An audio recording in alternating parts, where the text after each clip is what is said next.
మనం వెళ్ళాలనుకుంటే కుదరదు, ఆయన దర్శనం ఇవ్వాలనుకుంటేనే కుదురుతుంది. ఎంతోమంది వెళ్ళి దర్శనం కాకుండా కూడా తిరిగి వచ్చి ఉంటారు. మీకు రహస్యం చెబుతాను, వినండి.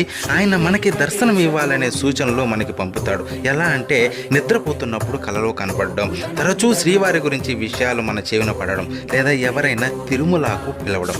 ఈ విధమైన సంకేతాలు కనబడితే వెంటనే బయలుదేరండి కొండకి. కానీ ఒక్క విషయం, అక్కడ మనం దర్శించుకునేది మామూలు విగ్రహం కాదు, సకల జగత్తును నడిపే శక్తి స్వరూపం, బ్రహ్మాది దేవతలు దర్శించుకునే విరాట్ స్వరూపం అది. విగ్రహ రూపంలో కనిపించి భ్రమింపజేసే శ్రీవారి రూపం అది.